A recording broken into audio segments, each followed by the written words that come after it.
Naxals के खिलाफ वो लड़ रहे थे और उन्होंने लड़ाई में अपना पैर खो दिया। मैं उनसे मिला, परिवार से मिला, बहुत कॉन्फिडेंट थे, होप नहीं हारे थे और उन्होंने एक शिकायत की। उन्होंने कहा कि देखिए, मैं जान देने को तैयार हूँ, मगर मेरा जो संगठन है, मेरा जो ऑर्गेनाइजेशन है, वो मुझे 15 साल से उसने मुझे प्रमोशन दिया। झारखंड के घने जंगल, नक्सलियों के खिलाफ एक ऑपरेशन और अचानक एक जोरदार आईईडी धमाका। कोबरा बटालियन के असिस्टेंट कमांडेंट अजय मलिक ने उस दिन देश की रक्षा में अपना एक पैर खो दिया। शौर्य की इस गाथा का सम्मान होना चाहिए था, लेकिन आज वही जाबाज अफसर व्यवस्था के सामने अपने अधिकारों की लड़ाई लड़ रहा है और उनकी इस लड़ाई को आवाज दी है नेता प्रतिपक्ष राहुल गांधी ने। 16 मार्च 2026 को दिल्ली के आरके पुरम में राहुल गांधी ने अजय मलिक से मुलाकात की थी।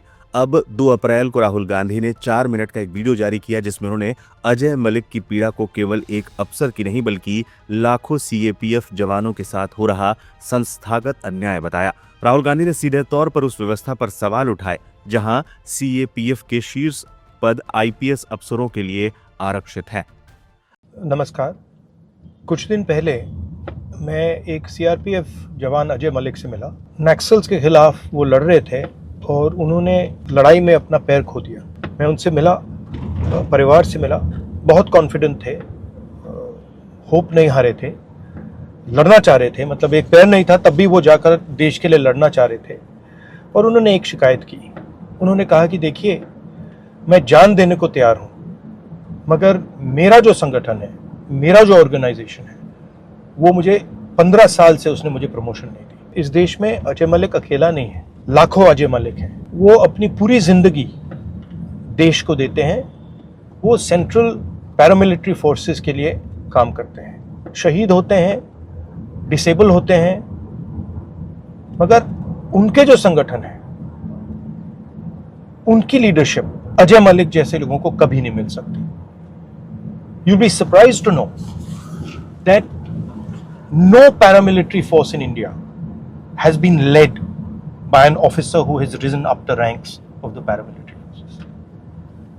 एक भी ऐसी paramilitary force नहीं है जिसकी टॉप लीडरशिप उन्हीं के अंदर से आई है। टॉप लीडरशिप पैरामिलिट्री फोर्सेस पर इंपोज की जाती है। ये बिल्कुल गलत है। Why is it wrong? Because paramilitary forces have certain skills, certain understandings. I've worked with paramilitary forces now for 20-25 years. They look after my security. They have particular niches they work in. ITBP has a particular skill. BSF has another skill. CRPF has another skill. These skills are valuable. इनका जो अभ्यास है, ये सबसे ज़रूरी चीज़ है और उन्हीं अफसरों को लीडरशिप मिलनी चाहिए जिनके पास ये अभ्यास है। अगर आप बाहर से किसी को ऑर्गेनाइजेशन के ऊपर डालोगे, उसे ऑर्गेनाइजेशन की जो आत्मा है वो नहीं समझ आएगी। That is the main issue. How can we have an organisation that has skill, that has understanding, that understands exactly what it has to do, lives it, and then last minute those people can never lead the organization. I think this is fundamentally wrong and we have opposed it. Supreme Court has opposed it and now the government is once again overriding the Supreme Court. ये CAPFs के लिए ये सबसे बड़ा मुद्दा है। I don't understand how you can have an organization, how you can protect an organization's morale that cannot put its own person in position of leadership in that organization. I think it's ridiculous. These people, these boys are being asked to fight terrorism. They're being asked to fight the Naxals. They're being asked to die. They're being injured. And then we're telling them that we refuse to allow you to run your organization. It's ridiculous.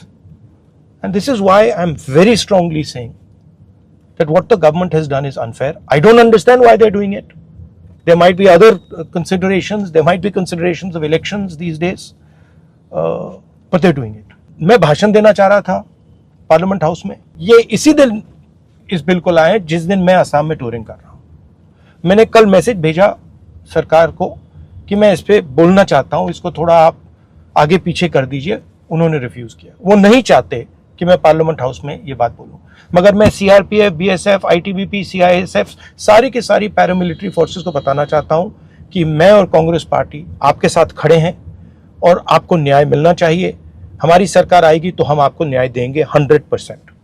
We are extremely proud of you, we love you, we love your families, you protect the nation, thank you very much, we are going to protect you.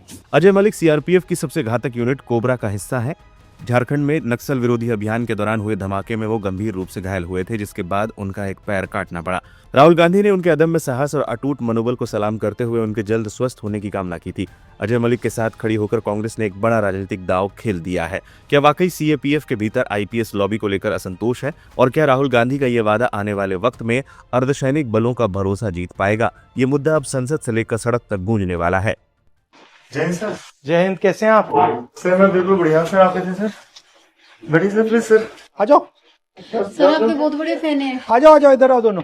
ये wait कर रहे थे आ जाओ। कि हम अपनी बातें बताएंगे सर। अगर मैं तुम्हारी जगह होता मुझे तो डर लगता है कि देखो पापा के साथ क्या हो गया। चलिए ठीक हो जाए। हाँ, ये कितने बजे हुआ ये? 5 बजे हो गया था सुबह, फिर है ना सर एनकाउंटर स्टार्ट हो गया सर। उसके बाद हमने ना पोजीशन लेके सर ने एनकाउंटर फेस किया सर। हमारे जितने भी ऑफिसर है सर सब है ना बहुत हेल्प किया सर। बेसिकली आपका जो इशू है ये प्रमोशन का इशू है, मेन इशू, कि आपके लोगों को मतलब रोका जाता है और ऊपर से एक प्रकार से आपका कॉलोनाइजेशन हो गया है। नहीं, और इसमें एक और बात है ना कि जो आपकी सीआरपीएफ की जो नॉलेज है उसकी बेसिस पे सिस्टम नहीं चलता है, कहीं और से बाहर से आ रहा है, उसको मालूम ही नहीं क्या है।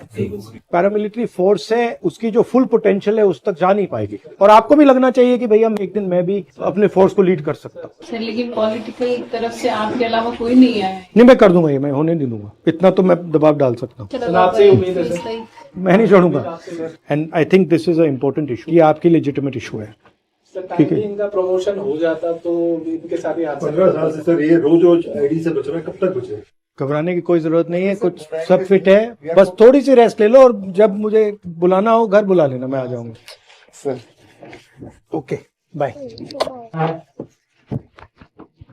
नमस्कार, थैंक यू। भारत माता की जय सर। भारत माता की जय।